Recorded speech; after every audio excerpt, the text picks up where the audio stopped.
Au revoir, Lucie. Tu me manqueras. Mais vous aussi, vous me manquerez. C'est surtout ma petite Sophie. Oui, je sais. Et Sophie t'aime beaucoup. Lucie, je ne vous oublierai jamais. Je ne veux pas que tu t'en ailles. Il le faut, mademoiselle Sophie. Mais je reviendrai vous voir. C'est promis. Quand vous serez un peu plus grande. Madame m'appelle. Adieu, Lucie.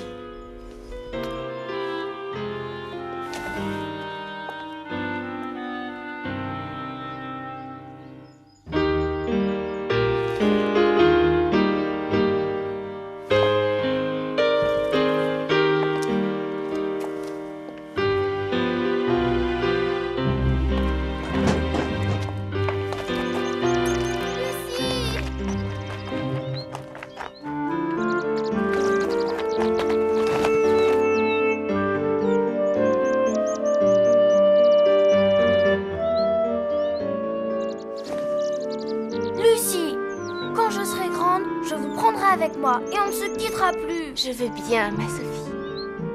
Paul vous attend.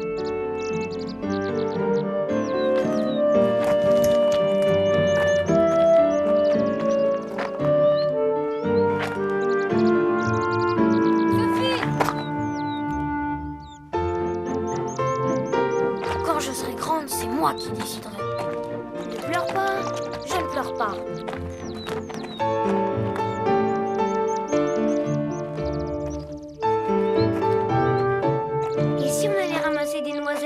J'ai pas envie, je suis fatiguée. Grimpe sur mon dos, je te porte.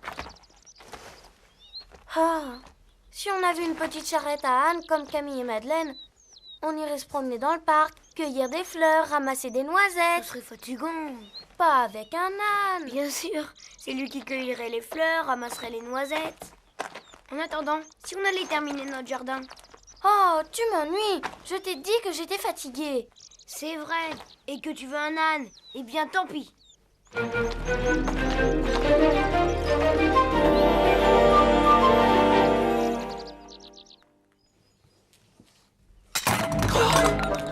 Ma bonne Marthe, que vous arrive-t-il?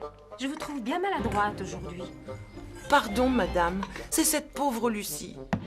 J'ai bien de la peine pour elle. Ne vous inquiétez donc pas pour Lucie. Je lui ai donné une recommandation pour une de mes amies qui cherche une domestique. C'est rapport à Sophie, madame. Elle l'a vue naître. Elles ne se sont jamais quittées. C'est bien triste. Je ne me suis pas séparée de Lucie de gaieté de cœur, Marthe. Mais il le fallait. La dernière incartade de Sophie a mis ses jours en danger. Lucie n'avait aucune autorité sur Sophie.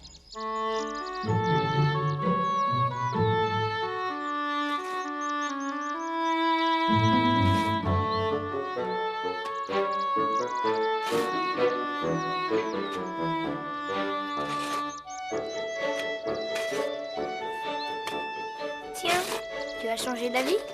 Je ne peux tout de même pas te laisser travailler tout seul. Ah ah. Bon, et puis je m'ennuie, voilà. Quand même, si on avait un âne. Ah ah. Si on avait un âne. Oh là là, quelle chaleur. Oui. Et pourtant, il nous faut amener de la terre pour notre jardin. Si seulement nous avions une charrette pour la transporter. Notre travail serait plus facile. Et si nous allions chercher les grosses boîtes du potager? N'y pense pas, j'ai déjà essayé. C'était trop lourd. La brouette a versé et moi avec. Si nous avions un âne et une petite charrette... Ah oui, comme Camille et Madeleine. Elles en ont de la chance. Attends, Paul, j'ai une idée. Je me méfie de tes idées. Combien ma tante te donne-t-elle d'argent par semaine? 1 franc. Maman me donne la même chose. Cela nous fait donc 2 francs par semaine. En économisant, combien aurions-nous au bout d'un mois? Sans doute pas assez pour acheter un âne. J'ai trouvé! Demandons à ma tante et à maman de nous avancer l'argent de nos étrennes. Elles ne voudront pas. Qu'en sais-tu? Il faut leur demander.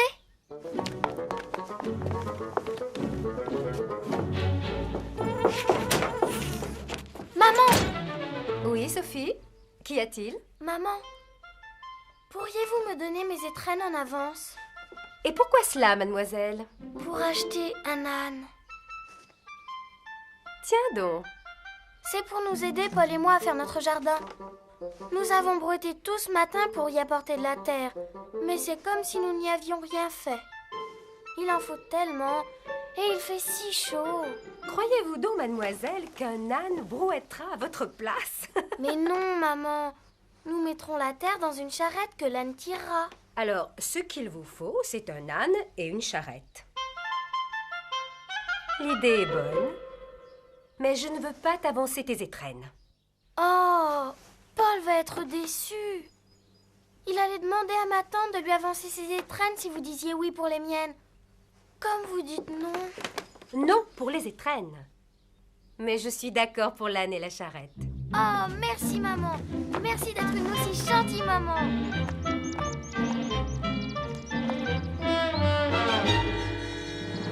Venez, Lambert, venez.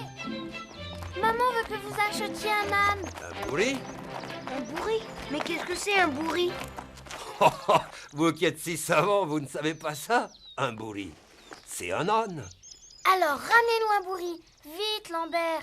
Lambert est prêt à partir, maman. Lambert doit d'abord finir de rentrer son avoine. Il ira demain. Demain? Oh non. Demain, Sophie. N'est-ce pas merveilleux? Merci, ma tante.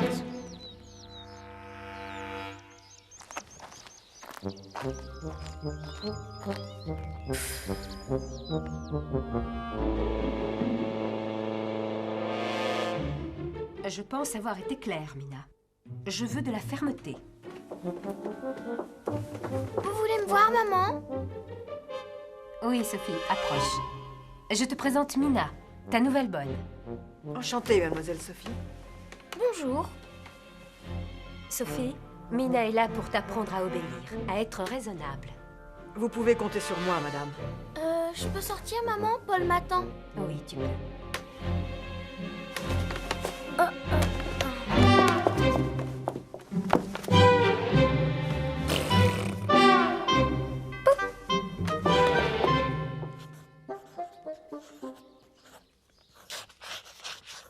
Cette Mina est horrible.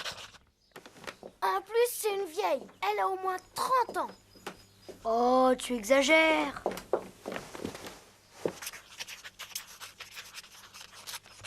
Voilà son portrait.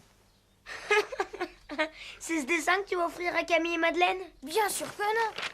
Elle se sauvera en courant.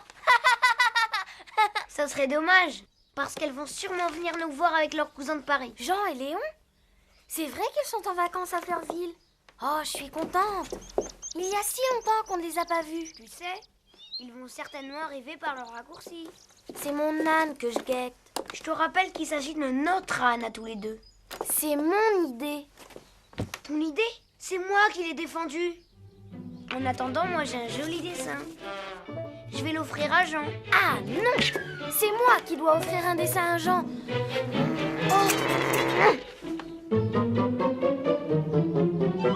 Mademoiselle Sophie, Monsieur Paul, vos amis arrivent. Merci Mina, nous descendons. Merci, Paul. Et pardon, je ne sais C'est pas. quand j'ai parlé de Jean. Je sais bien que t'as un petit faible pour lui.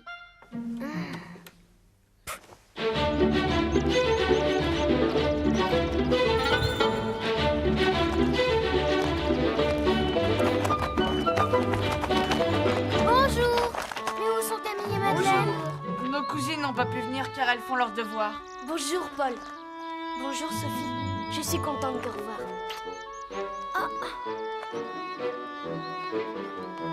Lambert, vous avez trouvé mon âne? Où est-il? Toujours aussi pressé. Quelle élégance! Eh bien voilà, Léon, puisque ma robe te plaît. Elle vient de Paris. Vous allez chercher mon âne? Je vais voir au pays, mademoiselle, si j'en trouve un bien docile, mais je crains qu'il ne vous faille attendre. Attendre? Oh non! Vous allez avoir un âne? Alors moi, très franchement, je n'aime pas les ânes. Oh, vous, monsieur le Parisien, vous n'aimez jamais rien. Et si on préparait la litière de notre futur compagnon? Voilà une excellente idée. Le premier arrive aux écuries.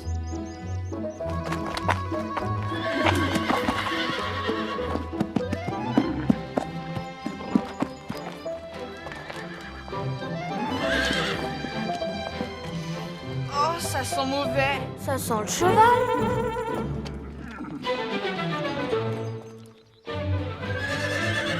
Ah, ces Parisiens.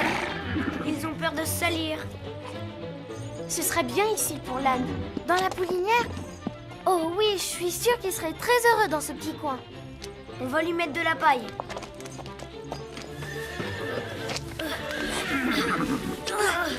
Attention, Léon, ne te fatigue pas trop. On sait bien que tu es fragile. Laissez-moi faire, je suis le plus grand.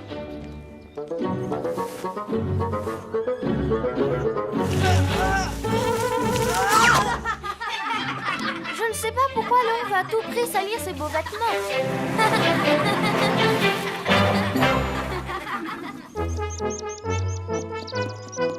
Le voilà, le voilà. Mon âne est arrivé. Laissez-moi le mener, Lambert. Comment va-t-on l'appeler?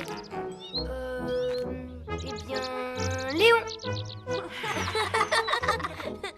Non, c'est pas bien du tout, Léon. On va l'appeler Cadichon. Comme dans l'histoire. Oui, maman, maman, Lambert nous a trouvé le bourri. Un bourri? Voilà un mot peu élégant dans la bouche d'une petite fille, Sophie. Ce sont les gens de la campagne qui s'expriment de cette façon. On peut aller le promener, maman? Oui, mais avec Mina. Bon, c'est à nous maintenant. Quand on sera arrivé à l'arbre. Désolée, mademoiselle Sophie. Voilà 2 heures que nous marchons et j'ai affaire. Après l'arbre, nous rentrerons Cadichon à l'écurie. Il y a d'autres jeux un peu moins bébés. Cadichon est gentil. Nous pourrons peut-être continuer seuls.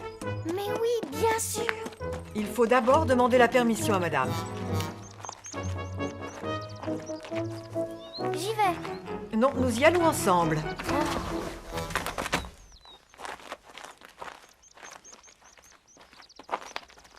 Finalement, nous allons rentrer Cadichon à l'écurie. J'en ai assez de promener cet âne. Vous êtes bien capricieuse. Il a marché 2 heures. Il faut le laisser se reposer.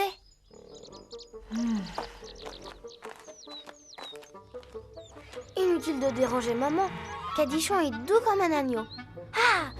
Enfin débarrassé de cette minard!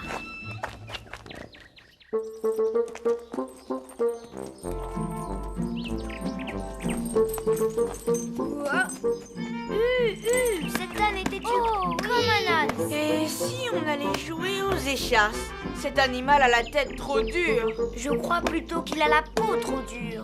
On dirait qu'il ne sent rien. C'est bien pour ça que je n'aime pas les ânes, ils sont ennuyeux. Je reconnais bien là ton optimisme, Léon. J'ai une idée, attendez-moi.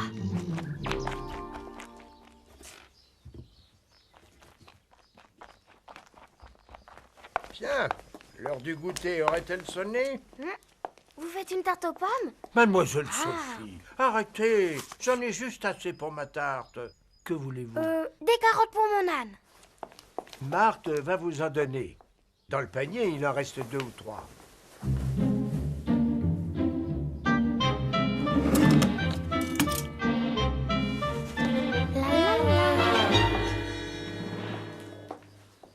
Merci. Je préfère la voir comme ça. Avec ça, il va avancer danser, vous allez voir. C'est ridicule. Fais attention, Sophie. Elle me fait peur. Cadichon a la peau dure, il ne sentira rien. Tiens.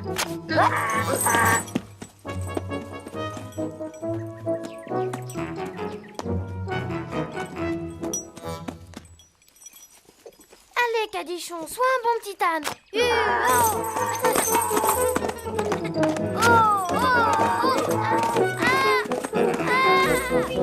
Je vous avais prévenu. Au secours!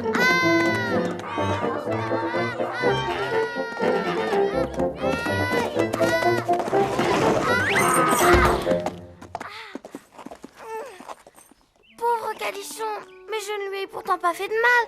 C'est pas méchant une fourchette. Ça va? Oui, ça va, ça va. Oh là là, maman va me gronder. Elle va nous gronder. Oh non, je n'ai rien à voir avec vos âneries. Ne t'inquiète pas. L'essentiel, c'est qu'il ne te soit pas fait mal. Sophie, qu'as-tu encore inventé? Où est l'âne? Ici, ma tante. Que s'est-il passé? C'est pas moi, c'est Sophie. Mais enfin, vas-tu répondre? Et où est Mina? Ici, madame. J'ai accouru tout de suite. Pourquoi avez-vous laissé les enfants seuls avec cet âne? Mais, madame, je ne les ai pas laissés seuls. Vous deviez le mener à l'écurie. Mademoiselle m'a menti, madame. Il était si gentil, maman.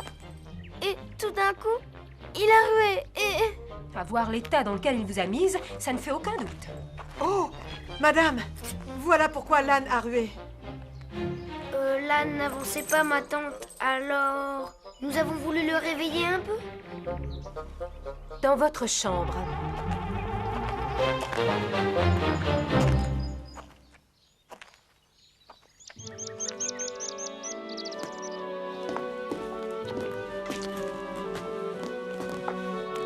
Mais où est donc Sophie? Elle est punie. Tu baisses les yeux? C'est donc que tu as quelque chose à te reprocher? Aurais-tu fait accuser ta cousine à ta place? Nous en parlerons plus tard. Il y a chez ce garçon quelque chose de sournois qui m'exaspère. Et que diriez-vous si vous étiez la mère de Sophie? Oh, moi j'aurais une fille, ma chère. J'espère que Paul ne vous cause pas trop de tracas. Nous sommes si heureux que vous vouliez bien le garder avec vous. Paul est un garçon délicieux. Il ne me dérange pas, bien au contraire. C'est un très bon exemple pour Sophie. Il calme un peu ses ardeurs. Et puis ses deux enfants s'adorent. Ils font plaisir à voir.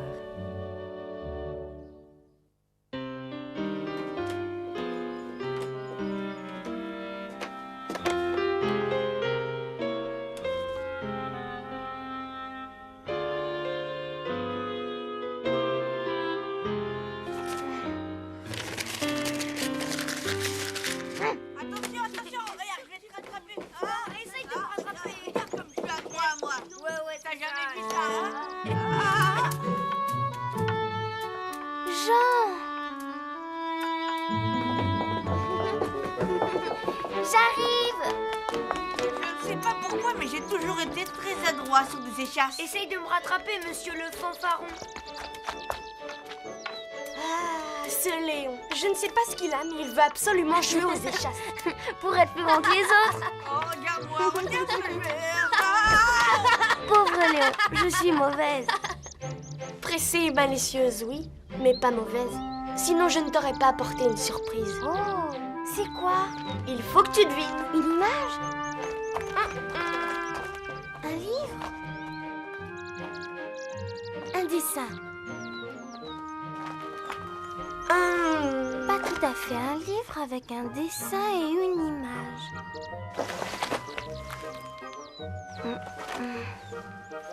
Oh, qu'il est joli. Mais qu'est-ce que c'est? C'est Paris? Oui, les Tuileries. Regarde. Oh, un âne. C'est toi qui l'as dessiné? Oui, ce sera notre souvenir. Attends. Voilà, maintenant c'est notre dessin à tous les deux. J'ai une idée.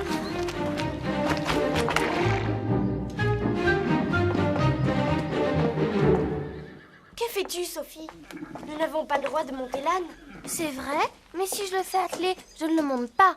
Et il peut nous promener. André, s'il te plaît, attelle Cadichon à la charrette. Bien, mademoiselle Sophie.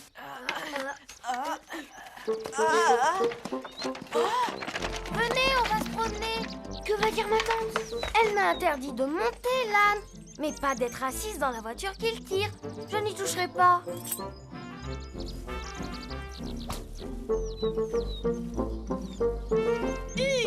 Allez.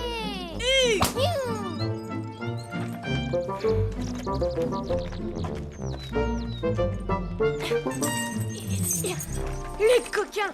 Ils sont l'écurie, voilà tout. Il faut le faire obéir. Oh, mademoiselle Sophie! Tu ne sais pas t'y prendre. Ce fouet ne vaut rien. Parce que Monsieur Léon s'y connaît en fouet. Parfaitement, j'ai vu faire les paysans. Et comment font-ils? Il faut fouetter l'âne avec du hou. Ah non! On ne va pas recommencer! Paul a raison! Jette cette branche, Léon!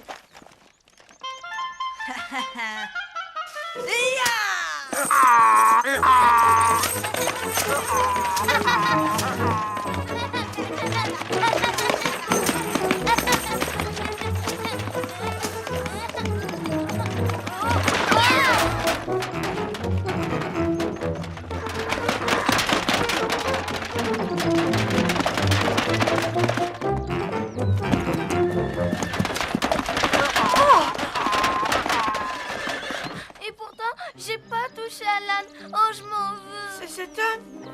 Les paysans, ils font comme ça, je vous assure. Madame, vous avez interdit de monter l'âne. Mais je n'ai pas monté l'âne. Oh, ne jouez pas avec moi, petite. Je sais qui vous êtes. Et vous allez apprendre à me connaître. Je vous préviens que je n'ai rien à voir avec votre Lucie. Parce que moi, je resterai.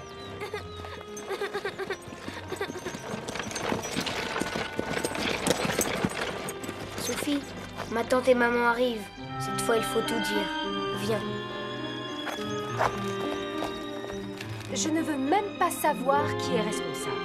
Lambert est allé chercher cette pauvre bête. Il ira la vendre dès demain. Vous prendrez vos repas dans votre chambre. Allez,